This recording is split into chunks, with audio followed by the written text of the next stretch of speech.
manusia yang jahil ketawang.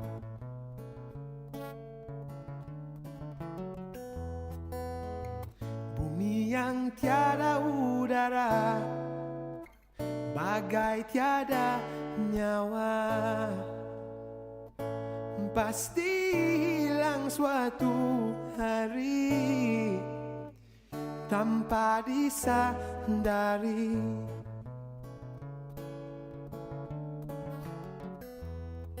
Bumi tanpa lautan akan kehausan, pasti lambat laun hilang duniaku yang malang.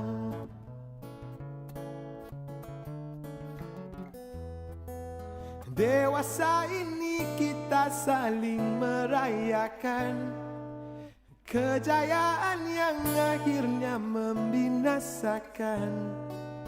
Apalah gunanya kematangan pikiran bila di jiwa kita masih lagi muda dan mentah kulihat hijau.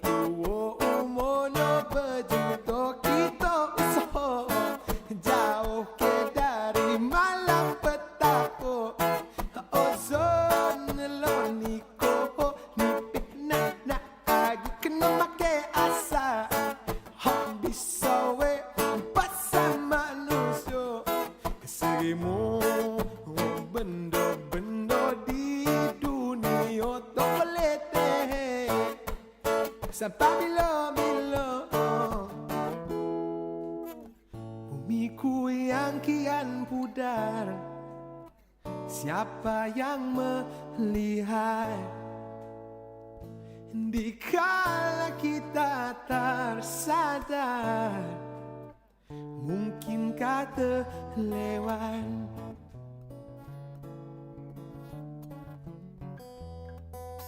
Dewasa ini kita saling merayakan kejayaan yang akhirnya membinasakan.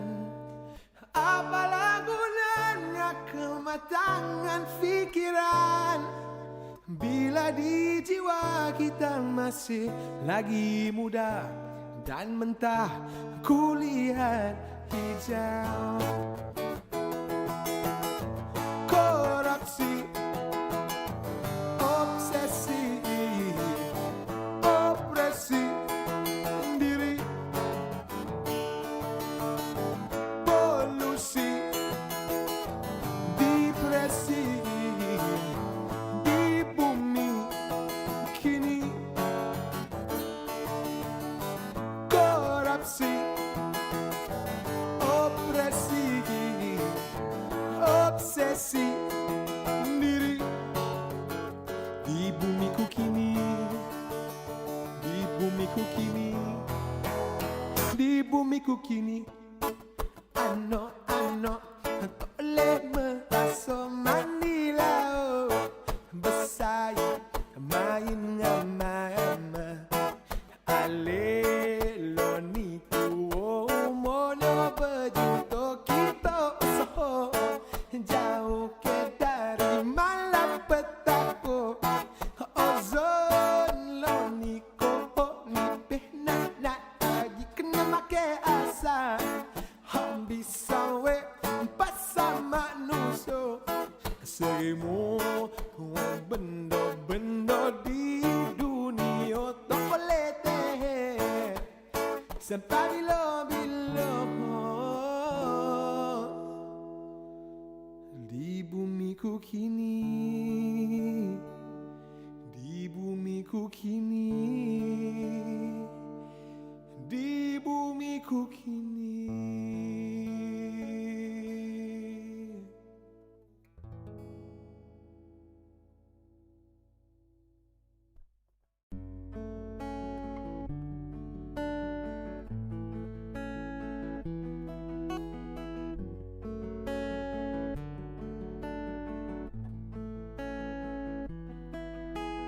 This is an open letter from you and me together. Tomorrow's in our hands now. Find the words that matter, say them aloud, and make it better somehow. Looking down from up on the moon, it's a tiny blue marble. Who I thought the ground was stand on could be so fragile. This is a love song to the heart. You're no ordinary one, a diamond in the universe, heaven's poetry to us. Keep it safe, keep it safe, keep it safe, 'cause it's our world. It's not about possession, money or religion, how many years we might be, when the only real question that matters is still a matter of perspective. Looking down from up on the moon, you're a tiny blue marble. Who I thought the ground was stand on could be so fragile. This is a love song to the heart. You're no ordinary one, a diamond in the universe, heaven's poetry to us. Keep it safe, keep it safe, keep it safe, 'cause it's our world.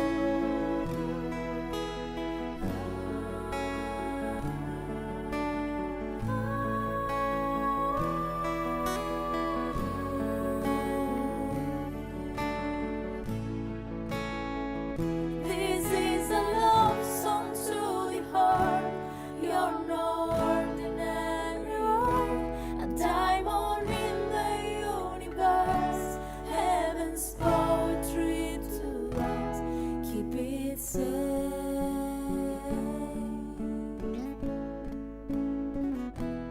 keep it safe.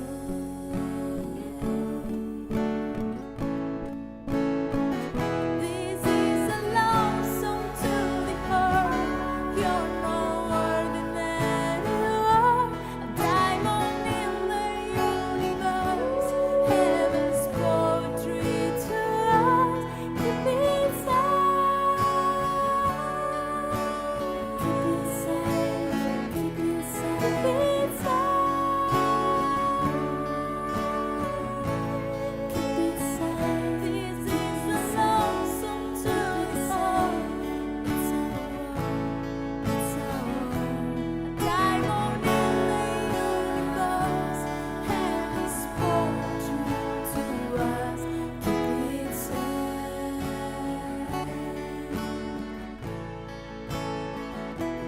keep it safe.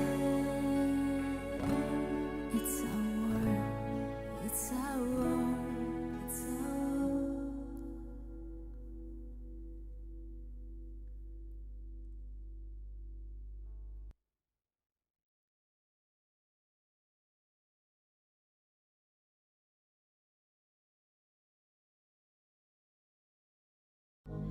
What about sunrise? What about rain? What about all the things that you said we were to gain? What about killing fields? Is there a time? What about all the things that you said was yours and mine? Did you ever stop to notice all the blood we've shed before? Did you ever stop to notice this crying earth, this weeping shores?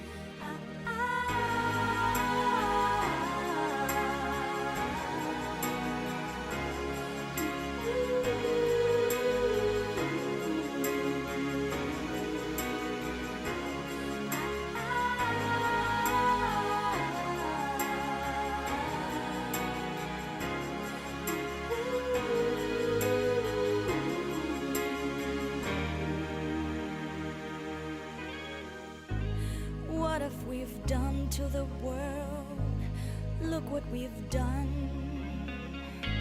What about all the peace that you pledged your only son? What about flowering fields? Is there a time? What about all the dreams that you said was yours and mine?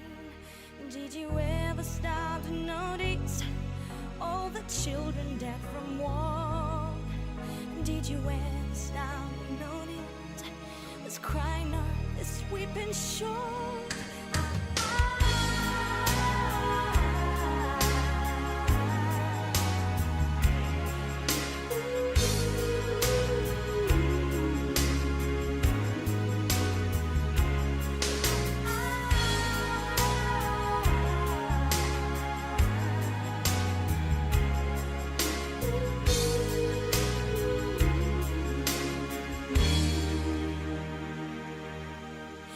I used to dream, I used to glance beyond the stars.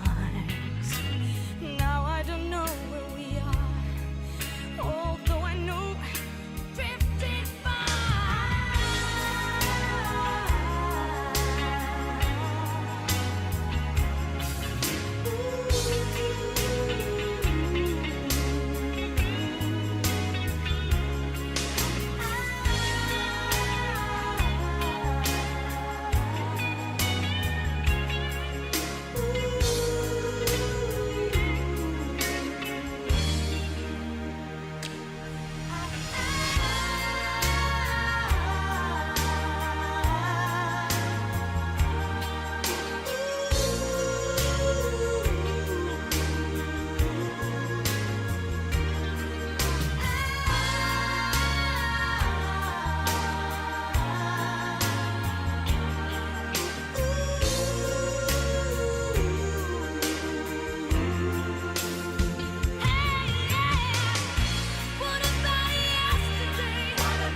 Profesor Dr. Muhammad Nazib Surahman, Deputy Vice-Chancellor, Research and Innovation, Universiti Teknologi Mara, as Patron of CSSR2020, Profesor Dr. Nuritawati Mat Tahir, Director of Research Nexus, as Chairman of CSSR2020, Emeritus Professor Datuk Dr. Abdul Latif Muhammad, Research Fellow Langkawi Research Centre, Institute for Environment and Development, Lestari, Universiti Kebangsaan Malaysia, as keynote speaker of CSSR 2020, Professor Dr. Kirsten Holmes, Dean of Research, Faculty of Business and Law, Curtin, Perth University, Australia, as keynote speaker of CSSR 2020, Professor Datuk Dr. Muhammad Tajuddin Abdullah, Fellow Academy of Science Malaysia, Institute of Tropical Biodiversity and Sustainable Development, Universiti Malaysia Terengganu, as keynote speaker of CSSR 2020, Professor Dr. Fatul Rahman, Rector of Universitas Negeri Semarang, Indonesia, Deputy Directors of Research Nexus, UiTM, Office Deputy Vice-Chancellor, Research and Innovation, UiTM, dear participants and presenter of CSSR 2020. For this afternoon session, we have with us Professor Dr. Salamiah Abdul Jamal, Professor in Hospitality Management from Faculty of Hotel and Tourism, UiTM, Cawangan, Selangor, as a chairperson for Keynote Speech 2. Welcome, Prof. Salamiah. I hand over the session to you. Thank you. Thank you, Dr. Hajar, our MC of the day. Assalamualaikum warahmatullah and good afternoon to everyone. Welcome again to CSSR 2020. Next in line, we have with us Professor Dr. Kristen Holmes as our keynote speaker for this afternoon session. Kirsten Holmes is a professor in the School of Marketing at Curtin University, Australia, and Dean of Research for the Faculty of Business and Law. Kristen is also the chair of the Council for Australasian Tourism and Hospitality Education, the peak academic body for tourism, hospitality and events, education and research in Australia and New Zealand. She is an internationally recognized expert in the study of volunteering, particularly in events, leisure, sports, and tourism contexts, and has conducted her research across 15 different countries.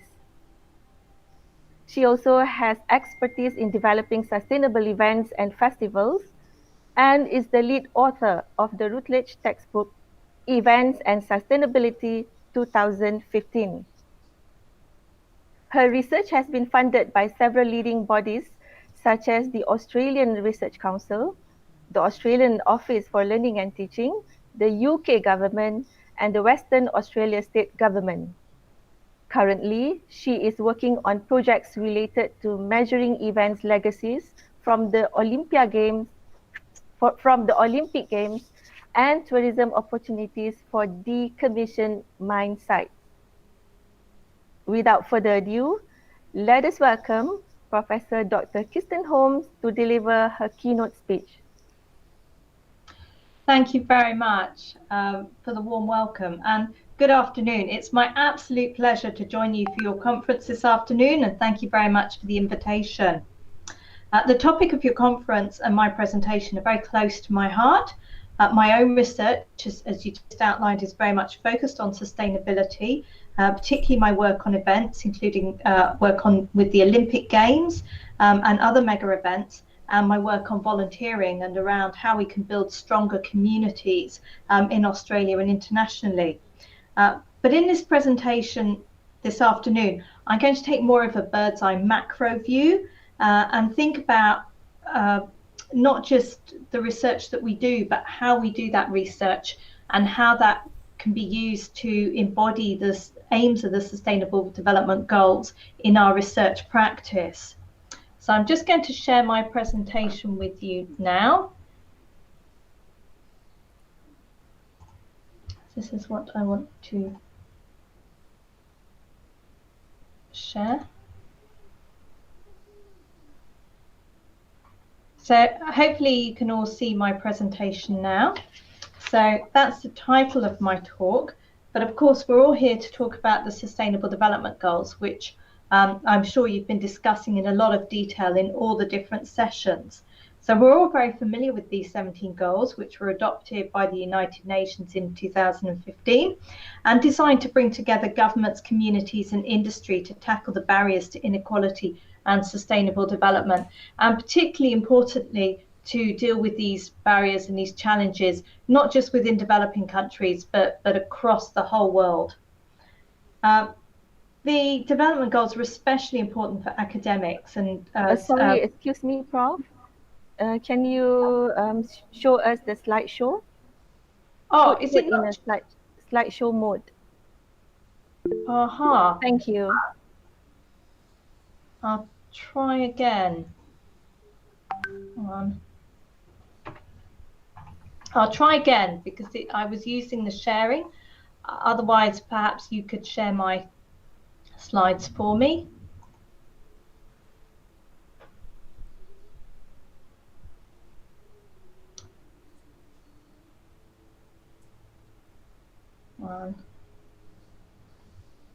Is that now view? Can you now see this?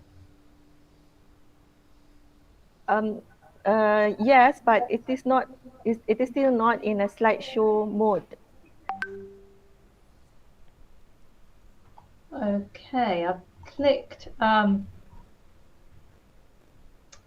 You see, it's up on my. I'm very sorry. It's up on my screen as in a slideshow. So maybe I'll try one more time. Let's try that again. Do apologize. Let's try that one more time.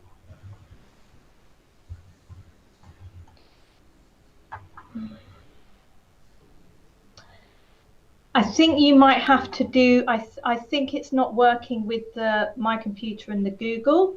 It doesn't seem, I seem to have to share it before I can turn on the slideshow. So are you able to present my slides? Okay, sure. Let us control your slide from here. Yes, if you wouldn't mind, I think it's might be a bit easier.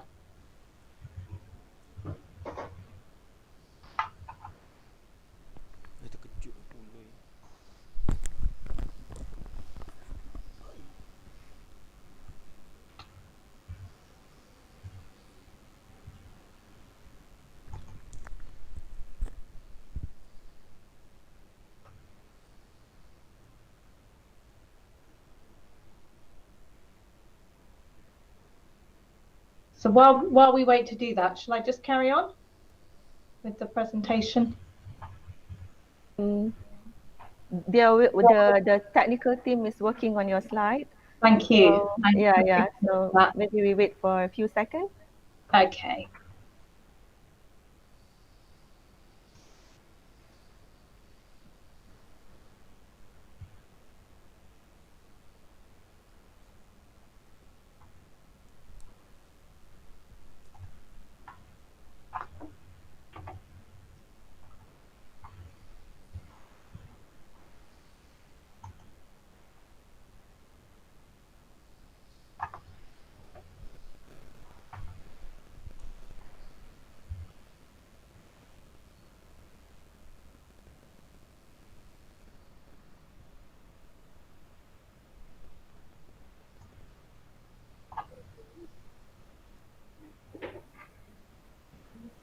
Prof, while waiting, maybe you want to share with us a bit about your university and what you do at your place. Yeah, so Curtin University is based in Perth in Western Australia, but we have campuses in we have a campus in Malaysia, in Miri, in Sarawak, and we have a campus in Singapore and in Mauritius and in Dubai as well. So we are an international university as well. Based at our Perth campus in Australia, we have 4 faculties, which includes humanities and where some of our social science researchers are based, but also we have the Faculty of Business and Law, which is the faculty that I'm based in. I'm just going to try one more thing. I've moved my screens around. Is that working? Oh, it's just whirring away. Is that better? Okay. Okay, Prof. Is that working? Okay. Yes, this time, yes. Right. Okay. I've moved my screens around and I just tried moving some things and that seemed to work better. So, okay, this is the mode, all right. Thank you. Apologies for the break. And you've got a brief snapshot of Curtin University as well. which I'm happy to discuss more later. So I was talking about how for academics, the Sustainable Development Goals are very close to us because of the importance of quality education as one of the SDGs. But my focus is on tourism. And the SDGs cover tourism and talk about it specifically as a tool for sustainable economies and ecosystems across a range of different ones. So Agenda 2030 is determined to promote sustainable tourism that under SDG 8 creates jobs and promotes local culture and products, and under SDG 12 calls for monitoring sustainable development impacts for sustainable tourism. SDG 14, which is about the life below water, increases the economic benefits for small island developing states and least developing countries from the sustainable use of marine resources, including through sustainable management of fisheries, aquaculture and tourism. So the SDGs, they underpin our practice as academics through education, but also in the field of tourism. Tourism is mentioned explicitly across a whole range of different SDGs. So it really has an important role within this development framework. And I've talked about the importance of this for me personally, and my work, especially on volunteering and volunteering within the tourism construct, links very closely to SDG 3 around volunteering and well-being, where substantial research has talked about the health benefits that volunteers accrue through their activity. SDG 11 about sustaining communities, which is essential towards creating sustainable cities and communities, and volunteers provide a lot of the essential services, especially in Australia. So I don't know if this is the same case in Malaysia, but in Australia, our rural ambulances, for example, are all run by volunteers. They're not by paid medics. And SDG 16, the role of having a vibrant and strong community sector is extremely important.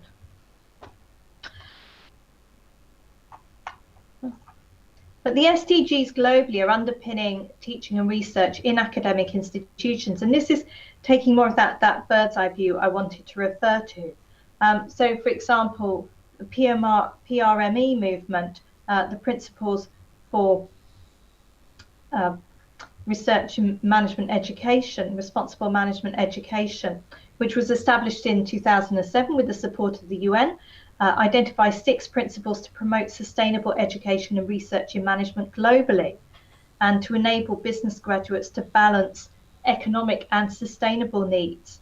And I noted that a number of institutions in Malaysia are signatories. Curtin University and the Faculty of Business and Law is an advanced signatory of PRME, and that's very important to us in terms of our what we ask our students to do and the way we reflect our research. So we've developed a pledge that we ask our students to sign, or our graduates to sign when they leave, to reflect the need to balance these economic and sustainable needs, which are very much underpinned by the SDGs. We ran a competition with our HDR students this year, looking at which of them are doing projects that contribute most to the SDGs. And this is also underpinned as well by the leading business school accreditation bodies, EQUIS and AACSB, which require accredited institutions to report on ethics, responsibility and sustainability. And that has led us at Curtin to map out our research against the SDGs. Moving more on to the research side, the responsible research in business and management movement further underpins this as a global movement from business academics to try and ensure that research in business and management is meaningful and useful, and not just focused on sort of academic measures. Their position paper, and I'm sure a number of you have read looked at their website and maybe signed up to their pledge and read their position paper. And they talk about what is the aim of management research. Is it just for researchers? Is it just to publish papers in high-ranked journals which are read by a very small number of people? It has identified a number of problems with the methods and the way that we report our research, particularly with attitudinal research, which is based on survey data, and where the survey data and the findings might only report the focus of the findings. It might not talk about outliers within the data, and it might not notice any problems in the findings and results. And it also notes the lack of end user involvement or relevance for the research. They talk about their vision here of one where business schools and scholars have transformed their research, that they're producing useful and credible knowledge that addresses the problems which are important to business and society. And they charge academics to ensure that all of their research contributes in some way towards the SDGs. They talk about what management research should be trying to do, that it should be trying to make a difference. It shouldn't just be focused on the academic community and the high-ranked journals, and the importance of trying to incentivize the right behavior and making sure that it's applied and it's got that relevance to the sector. So where does tourism fit in all of this? Well, tourism it's an interplay of many academic disciplines. It's one of the largest industries in the world. It employs millions of people, and many smaller countries are very dependent, with up to 80 or 90% of their GDP coming in from tourism income. It can be a huge force for good, but it also produces a number of different negative outcomes. And this has been a particularly challenging year for tourism. Example here of how COVID has had such an enormous impact on both tourism and our field of study. Travel was one of the first ways of spreading the virus globally, and it was also one of the key factors in trying to contain the virus by putting in place travel restrictions. I live here in Australia, but my family's based in the UK. And in the UK and in Europe, we've seen where there weren't very significant travel restrictions put in place. That led to the second wave following the summer holidays, where a lot of people went overseas and then brought the virus back with them. It spread very easily.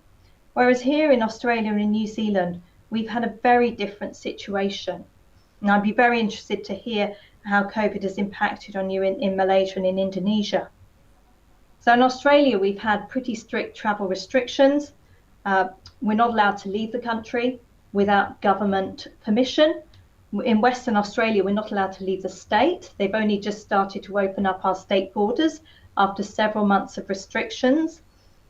We've had, when there has been an outbreak, as there was earlier in the year in July in Melbourne, and more recently in Adelaide, there was immediate shutdowns where everyone had to stay at home. They were only allowed to leave for a very short time. They had to wear masks. And this has obviously really changed the way in which people have behaved in terms of their travel. In Western Australia, we've been very fortunate because of our closed borders. We've had very little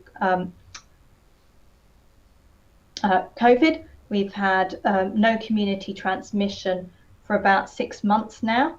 And as a result, we can travel fairly freely within the state. So we haven't had Australians travelling overseas. We haven't had international travellers coming to us, but we've had a booming domestic tourism industry. So while there's been a lot of talk about the negative impacts of COVID on travel, in terms of the tourism businesses within WA, Western Australia, it's actually been quite positive. We know that although we're opening up internally, there won't be any international travel to and from Australia until at least March, when the vaccine becomes available. But even before COVID, there were substantial problems with tourism internationally, but I'm going to talk specifically about some of the problems that we faced within Australia. We had severe environmental problems. Australia is a large country. It's only possible to travel by aeroplane or long distances by car. 15% of our carbon emissions come from transport. and in 2018 this was increasing. You may recall, it seems a long time ago now, but at the time it seemed the worst thing that could possibly happen in 2020 to Australia, which were the bushfires at the end of last year and early this year, where 18 million hectares were burnt, houses were lost, and millions of animals were killed, and especially our iconic animals like koalas and kangaroos that are a major draw card for international tourists. It's very important to us. Ongoing ecological problems. Animals' habitats have been lost. Last week, it was reported that a family in South Australia found a koala was in their house because their habitat's been destroyed. And so they're starting to move into more urban areas because they were better protected during the fires. And there were huge public health issues. We normally are quite a pollution-free country, but in Melbourne and Canberra's our capital, we were some of the worst affected cities in the world for pollution at the time of the bushfires. And everyone was recommended that they didn't even leave their houses because of the smoke. So some really bad impacts. In addition, I've mentioned the problems with carbon emissions, and this is particularly because travel in Australia by boat and by four-wheel drive typically involves diesel to move around internally, and diesel cars tend to produce more fumes, they have larger engines, they travel further than petrol cars, and it contributed to about 22 million tonnes of carbon emissions in 2019. And in addition to that, the final photo there of the bleached coral from the Great Barrier Reef. And Great Barrier Reef is one of our iconic destinations. And in recent years, the reef has suffered severe mass coral bleaching. It's been faster and more severe than scientists have predicted. And over 2016 and 17, there was back-to-back bleaching. So there was no time for the coral to recover, and leaving half of the shallow water corals dead. So it's been caused by warmer water from climate change, but also some pollution that runs off the ground. And the problems with tourism in Australia don't finish at home. Here we are in Indonesia, in Bali. Colleagues from Indonesia will be familiar with the popularity of Bali as an overseas destination for Australian travellers. And Bali is a very beautiful place, but a very small part of the island is where most Australians tend to visit. 1.23 million visited in 2019, which was an increase of 5.4% from 2018. And clearly you can see some problems of over-tourism here with that concentration of a large number of people in a very small area. And we know that this is a global problem, that there are worldwide problems with tourism in terms of the mass tourism, large groups, environmental degradation, poor employment conditions which are associated with tourism, displacement of resident populations for tourism development, sometimes directly moving, sometimes indirectly by developing an area so it becomes too expensive for the local residents to stay. The cultural impact by commoditizing culture, and really we have a cruise ship here, and we know that cruise ships have been very problematic throughout the COVID pandemic. But prior to that, cruise ships often embodied a lot of the problems associated, a lot of the negative impacts associated with tourism.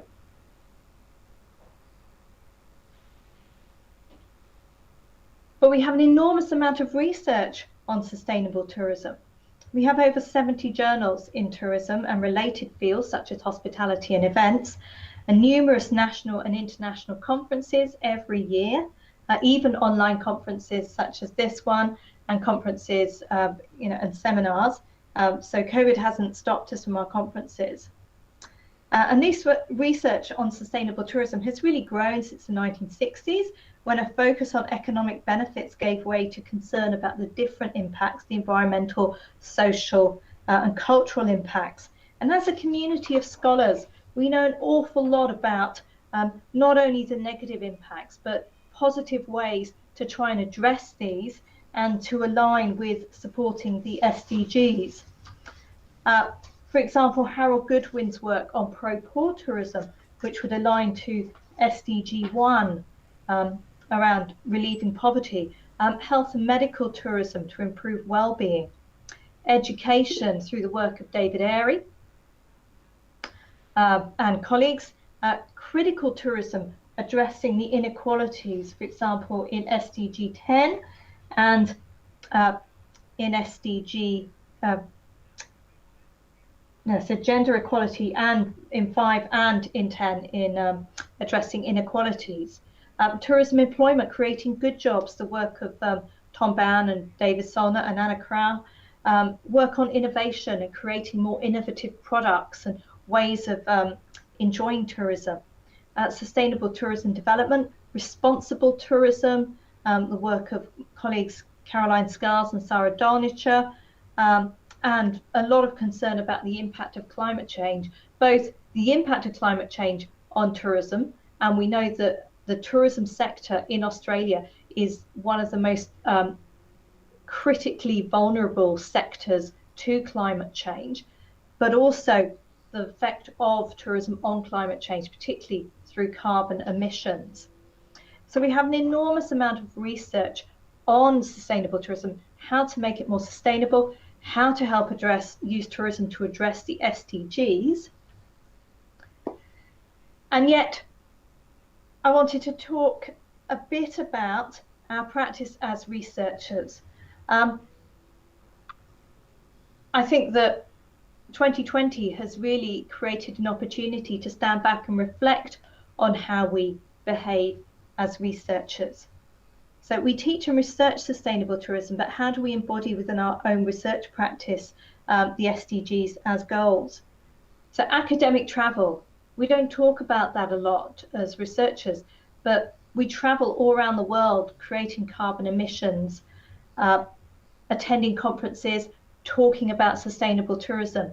There's some issues there to discuss, issues around gender inequality within the academy. I don't know if any of you are members of the Women Academics in Tourism Facebook group, which is open to people of all genders, and tries to deal with issues around inequality and other kinds of inequalities within the academy.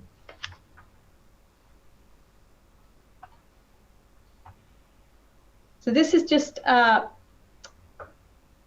little snapshot of a campaign that we've been running at Corthi, and I wanted to talk about what we've tried to do to address our practice as researchers and academics more broadly through Corthi. It's been a very tough year for our colleagues in Australia and New Zealand, and I'm sure it has to all of you elsewhere. We've had lockdowns,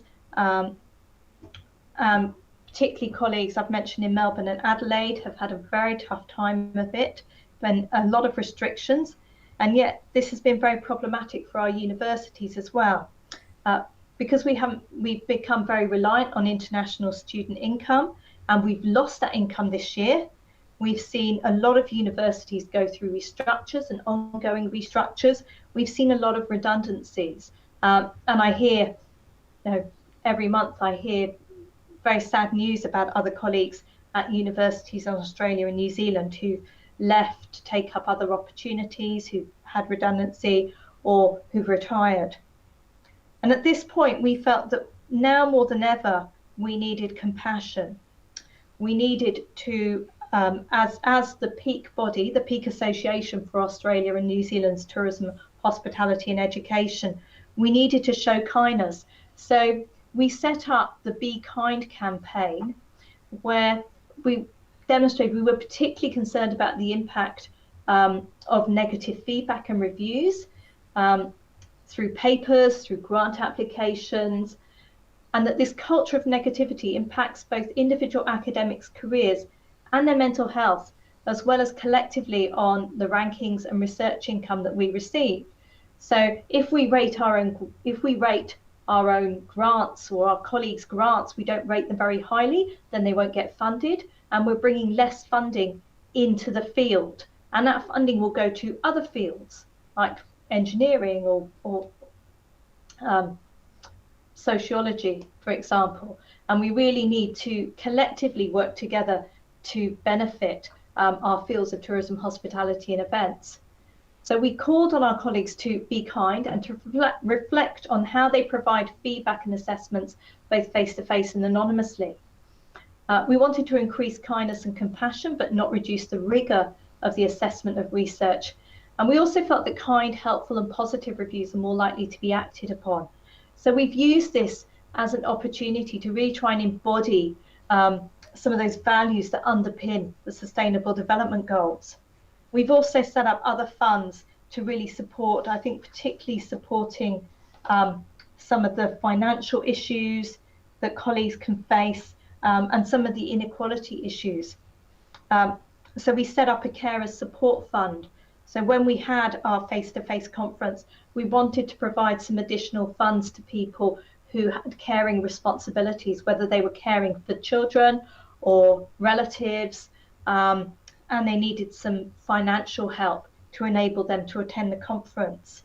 And our conference itself, we have quite strict guidelines around inclusivity to ensure that we have a mix of people from different cultural backgrounds, from different genders in our presenters, and we make sure that the conference is very accessible, so people with accessibility issues can all attend. It's very much about reducing inequalities and promoting gender equality through the conference.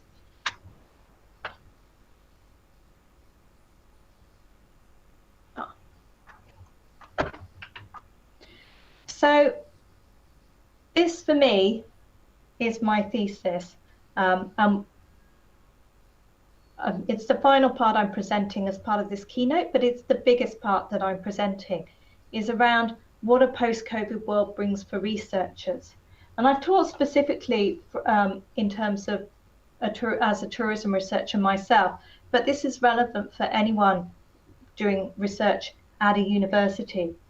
And I think this is important. It's about our values, and it's about how we enable the Sustainable Development Goals to underpin our research practice. So it's not just about what we're actually researching, but how we practice that craft as researchers. So going back to the responsible research in management movement, what is the purpose of our research? Which of the SDGs are we trying to address? So I've talked about the SDGs that my research focuses on specifically, particularly around the health and well-being, the sustainable community, and the peace, justice and strong institutions, and how I use that work to try and underpin and make improvements within Australia, because my research tends to be focused within Australia. So through purpose, how are we going to make the world a better place because of our research? We might be producing academic publications, but how are we going to ensure that we have good outcomes from that research? And then moving on to the team. Who's going to be in the team that we're doing the research with? Increasingly, the problems that we're addressing, they're big scale problems. It's hard to address them on our own. We would normally get a team together to work Thinking about the composition of the team. Who are we bringing together? Is that team an inclusive team? Are we bringing in early career researchers, mid-career researchers to try and help them learn about how to do their research better, to give them experience, to provide mentoring? Are we bringing in our students into those teams? In terms of the methods, what methods are we using? So I've talked about some of the problems raised with attitudinal research, and globally there's been a shift towards more behavioural research. We see that in our own institution at Curtin, where we've established experimental labs. We've established 2 experimental labs for economics and for consumer research, and we're looking at establishing a 3rd consumer lab for future of work, organisational psychological research. But using mixed methods, using experimental methods to measure actual behaviour, and using qualitative methods to get some in-depth insights into the experiences of those that we're researching. So thinking about, what are the appropriate methods that are going to underpin this. I've talked a little bit about the role of academic journals, but in terms of dissemination, at Curtin, we're very strong in encouraging engagement with end users of research, going beyond simply doing producing academic outputs, publishing our research in the top journals. This is extremely important in terms of academic impact, but it's also extremely important that if we're trying to make a difference to our research, that we're talking to end users. We're working in partnership with governments, with industry, with communities, whoever are the relevant end users of our research, and that we're using a range of different methods for dissemination with these end users of research. So it could be through the media, it could be workshops, it could be events that we're running with government, or it could just be one-to-one conversations with policymakers or people from the relevant organisations. And that's really embodied in SDG 17, where we're talking about partnership for the goals and the need for academics to be working with governments, communities and industry in order to achieve these outcomes. Now, my title of my talk talked about impact, and impact is absolutely where we should be working towards as the end goal for our research. But impact is very hard to achieve. It's also very hard to measure. We have to try and demonstrate impact to the Australian government in the Excellence in Research in Australia exercise, which is an exercise that they run every few years to assess the value of our research. And it's very hard to do that. So I've used the term influence here because influence is the pathway to impact. It's it's where we have to start, and it leads on directly from dissemination, because if you're not disseminating your research with, say, policymakers or other end users, then you're not going to have any influence. So it's the point of needing to do that influence, to plan out how you're going to achieve this, and then longer term that can have some kinds of impact. And then I've put end users in the centre here, because end users are really central to all stages of this sort of cycle, this research cycle. The end users shouldn't be, we come to the end, we think about who is our research going to be for. It's going to be for, is it going to be for the tourism industry? Is it going to be for the tourism minister? Who are we seeking to influence? Is it for the local community where the tourism is based? They should be involved in all stages through the co-creation of research. So we're putting together a project at the moment where we're going to be looking at rural volunteering across Australia, and we have a number of the peak bodies involved in developing the application that's going to go, the proposal that's going to go forward, and at all stages of the project we will be consulting with them. And then when it comes to putting together the conclusions, we want to work with them and workshop with them to make sure that the conclusions are meaningful for the end users. So the question that I'm asking, and the question we should ask ourselves, and I ask myself this as well, is how do we want to make a difference in terms of our research and in terms of achieving the SDGs? So it's thinking about what are our values. Curtin is a values-led institution, like many other universities, and we always come back to, what are we trying to achieve the values? And the values are really about how do we align these values with the SDGs. So in terms of producing something purposeful, meaningful, and useful from those outcomes. So thinking about our research practice as well as the outcomes from our research, questions to ask are, what are our values? How do we communicate these, and how do we embody these in our practice? And our practice could include, mentoring. Who are we all mentoring? researchers can mentor people at any stage of their career. They could be mentoring high degree by research students, they could be mentoring early career, mid-career, depending on what stage of their career. And even those of us who are professors, and I see a lot of very esteemed professors here today, no, we also benefit still. We're still learning. We're still on a learning journey. It's thinking about how and to whom will your research bring benefits, and what values do we want to impart to our students, and which end users do we meet with regularly and occasionally, and who do we want to meet with? Setting targets and goals, how do we want to increase the influence of our research, which will lead further to impact? So the SDGs challenge us as researchers to reflect on our own practice, as well as seeking to improve the world through the research that we're doing, and to seek to make, in the words of Curtin University, our tagline is to make tomorrow better. And this is where I believe the SDGs really push us as researchers, that we really want to try and make tomorrow better, both through our research, but through our practice as researchers.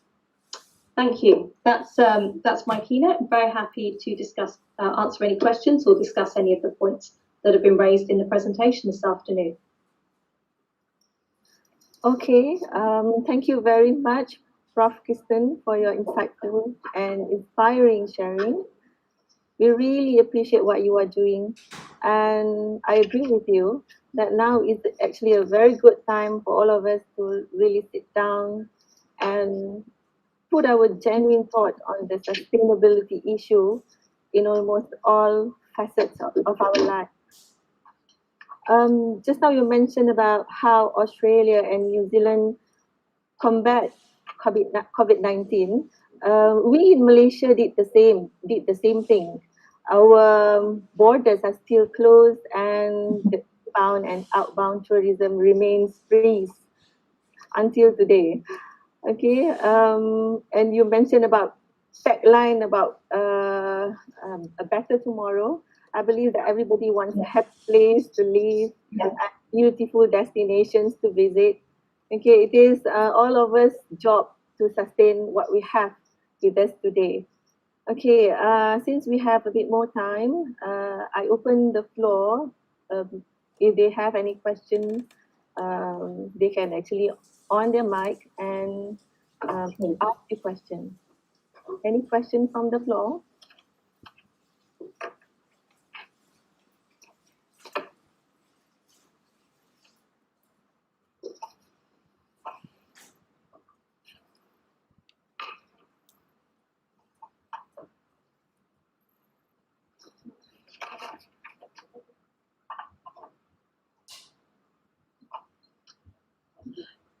While we wait to see if anyone has any questions, I'm very interested to hear more about how the travel restrictions have impacted on your tourism industry. As I said, we haven't had people coming in, but for the tourism businesses, the domestic tourism has been very strong. Have you been able to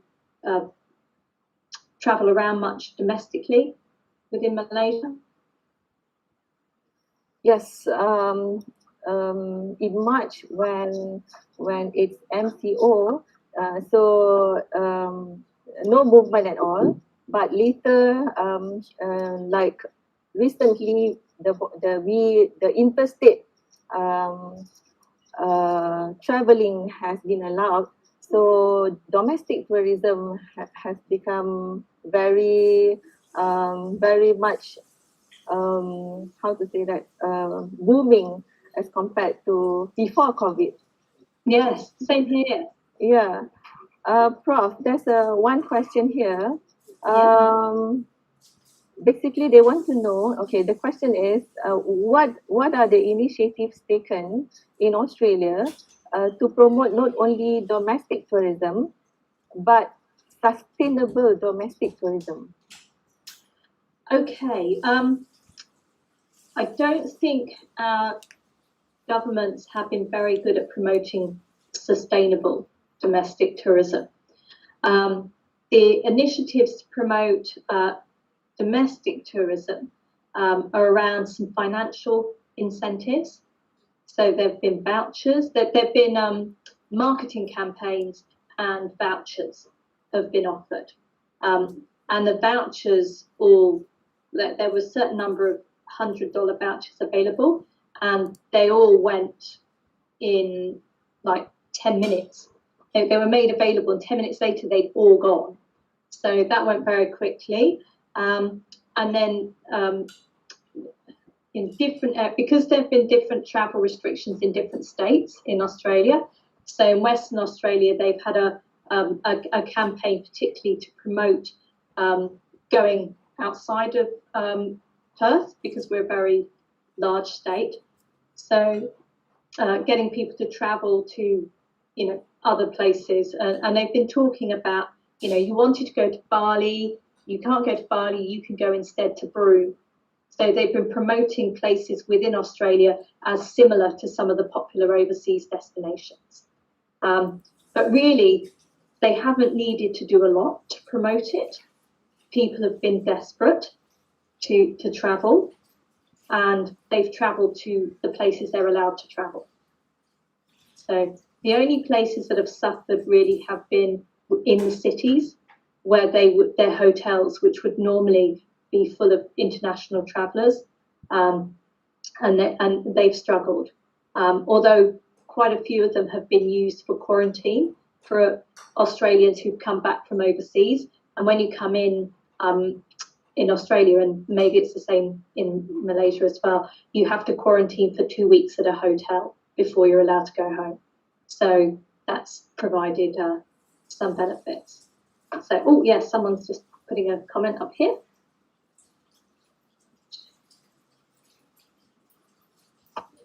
I'm Tash from University in Malaysia, Terengganu. It's a very interesting talk.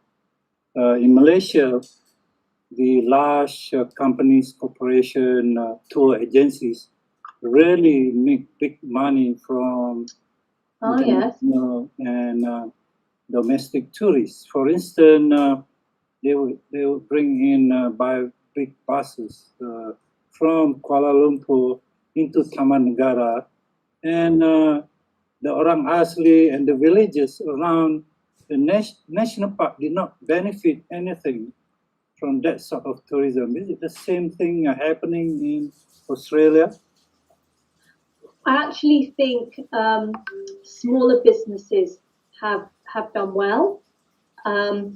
It's in rural areas, so we've certainly all the accommodation is booked out. All the small hospitality businesses, sort of restaurants, breweries. We have a lot of wineries and breweries, and they're all full. So there are restrictions. You can't have as many people in as you would normally have.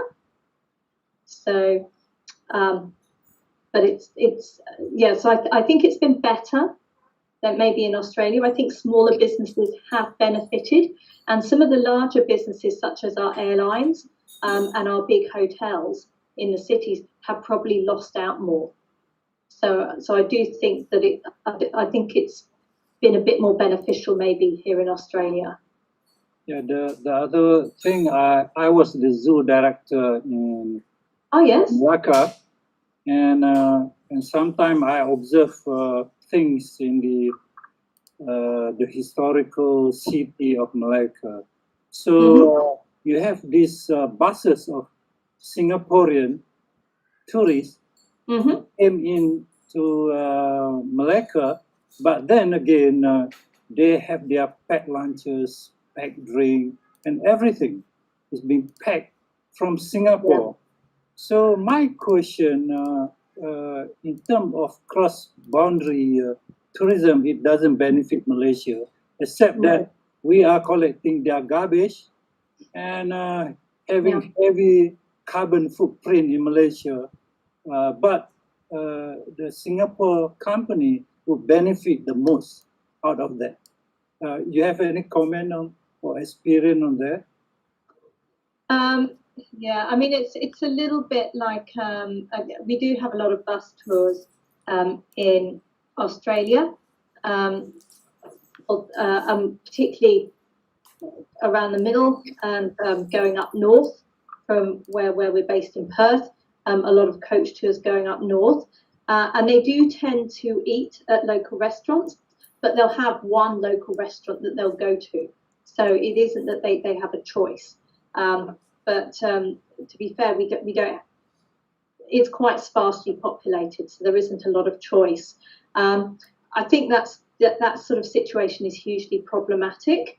It reflects a little bit the situation we see with cruise ships as well. When cruise ships come into port, all of their tours have been pre-booked, everything's been pre-organised. So you might have a large influx of tourists coming off the cruise ship, but they're not going to, all their spending has been pre-organised and pre-spent before they get into the destination. So you've got a similar situation. I think that's a real shame.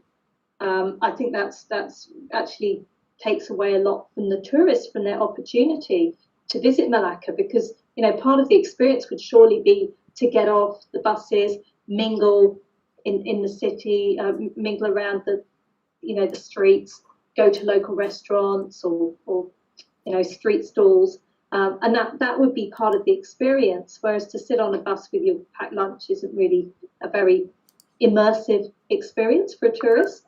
And typically dealing with that kind of situation happens at a government level. So the government would look at negotiations around what tour buses can do, what they can't.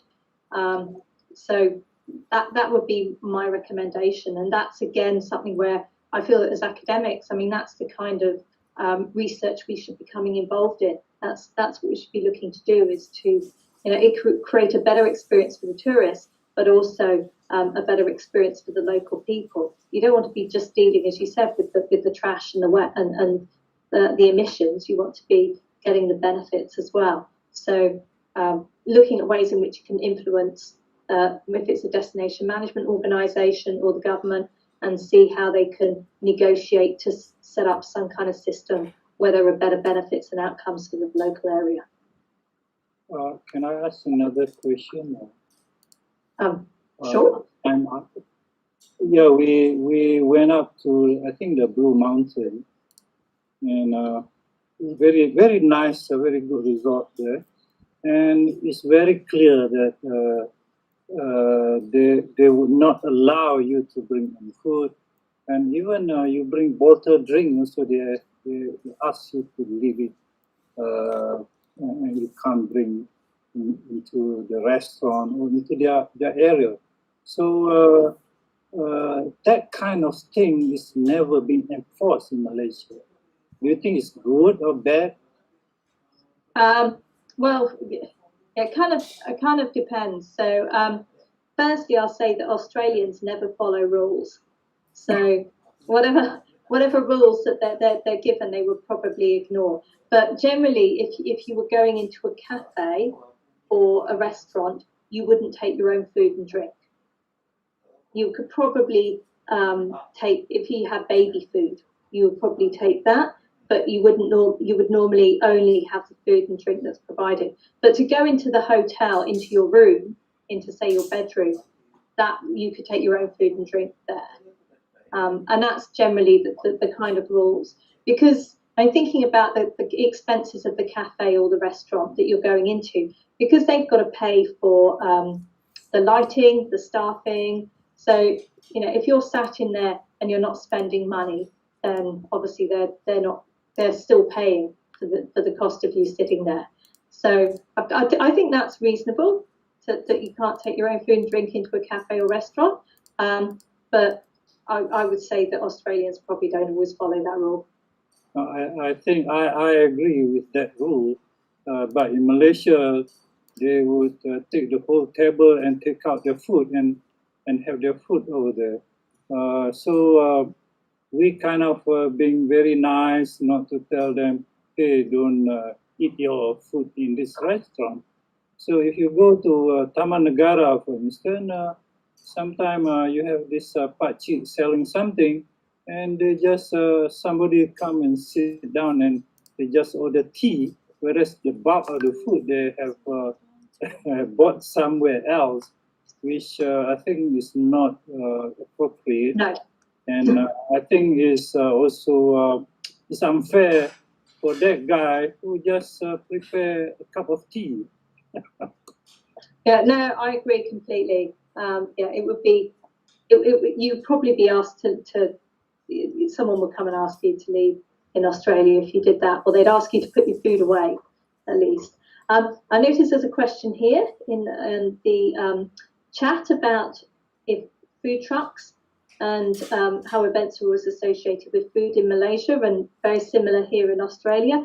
Food trucks, very, very popular here as well. And I've noticed that also on campus at the university, we would normally have lots of food trucks around, and we haven't had them around. And I do miss them because they, it's both the atmosphere of having the food trucks around, but also the food itself.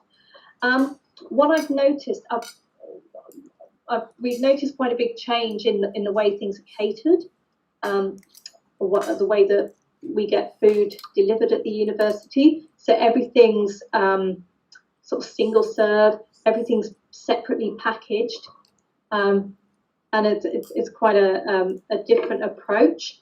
I attended a garden party last week in the city, and normally they would have been serving food off a platter, but here everyone got a box delivered. So clearly that's going to create more waste, which in itself is problematic. And I think that is something that's come out a lot. That the whole way we've dealt with COVID, with masks and sanitizer and gloves, that's all creating waste. So I think that is a problem that will have to be dealt with in future years. We haven't really done a lot at a government level to promote food businesses specifically.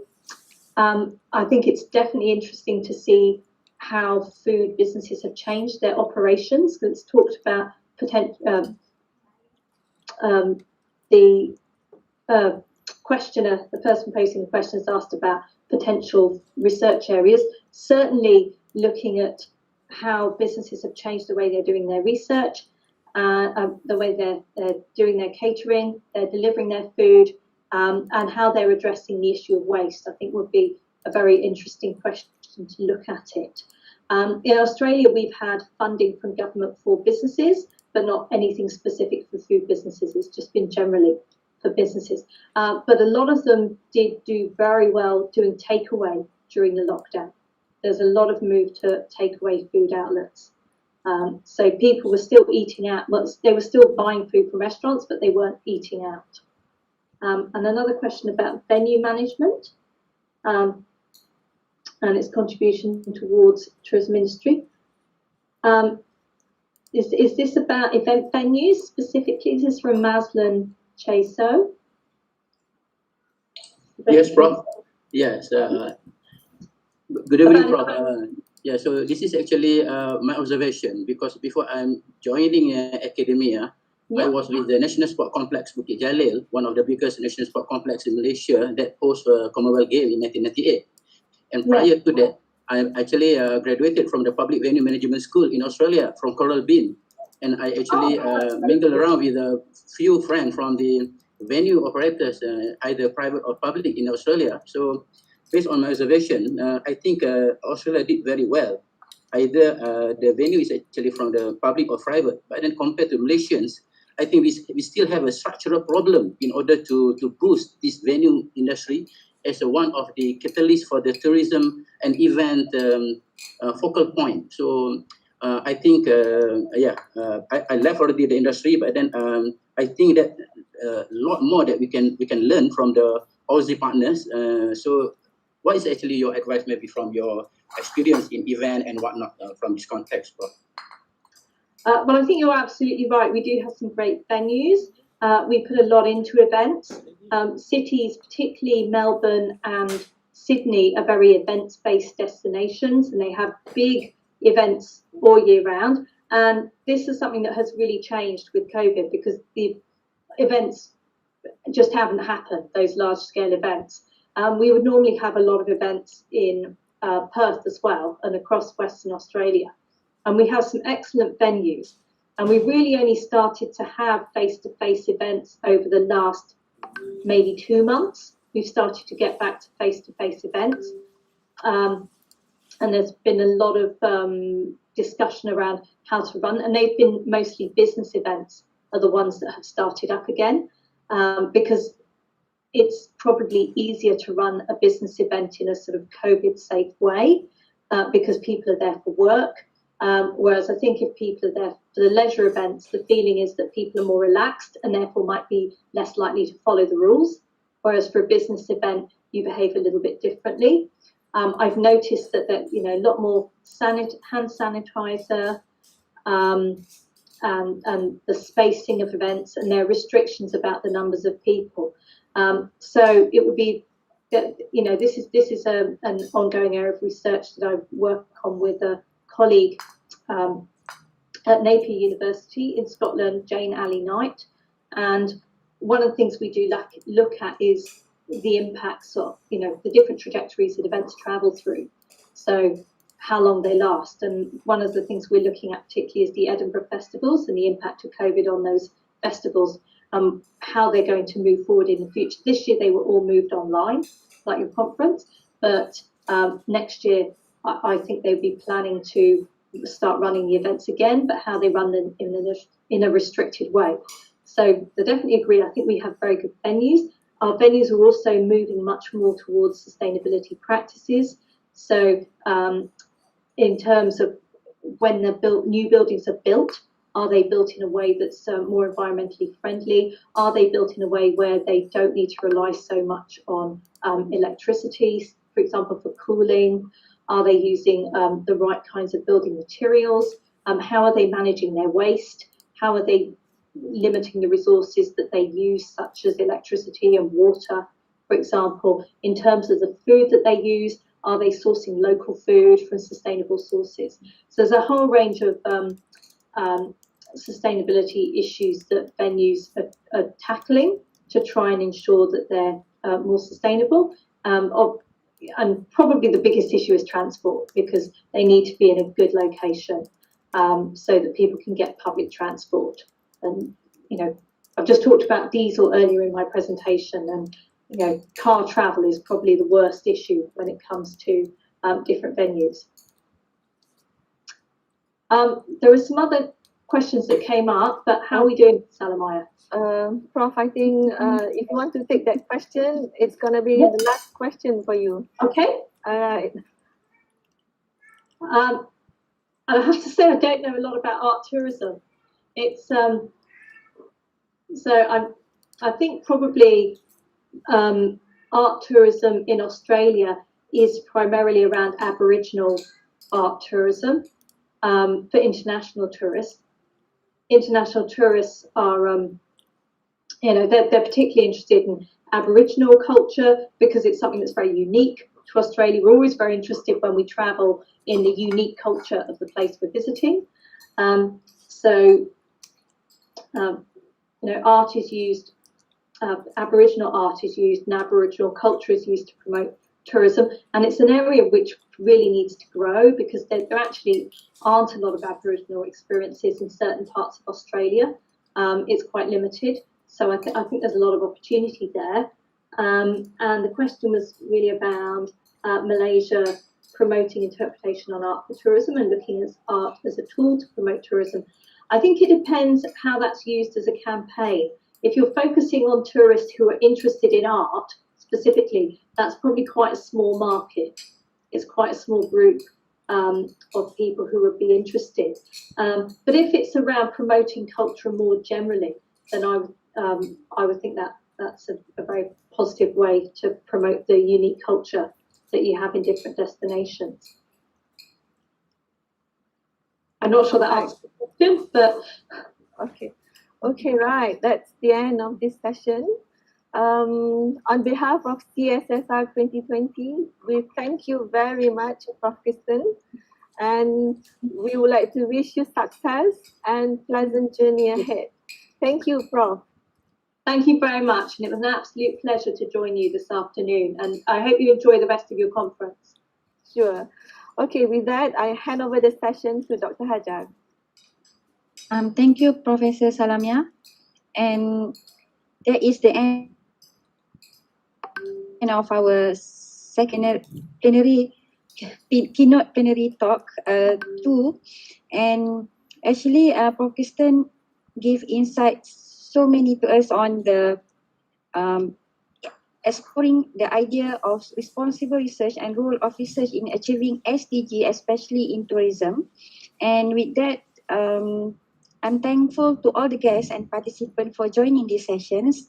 It is my pleasure to be your MC this afternoon. I'm Associate Professor Dr. Siti Nohaja Malatik from Research Nexus UITM, Office of Deputy Vice-Chancellor Research and Innovations. We'll end these sessions and we will proceed to the next parallel sessions in a different link, and all presenters and participants can check the link of each session in WhatsApp group of the each track given. Any question regarding the presentation sessions or presenter and participant can ask directly to the secretariat of the each track. So with that, thank you, Prof. Thank you all the distinguished guests, ladies and gentlemen, and enjoy your virtual conference of 7 CSSR 2020. Thank you. I'm signing off. Thank you.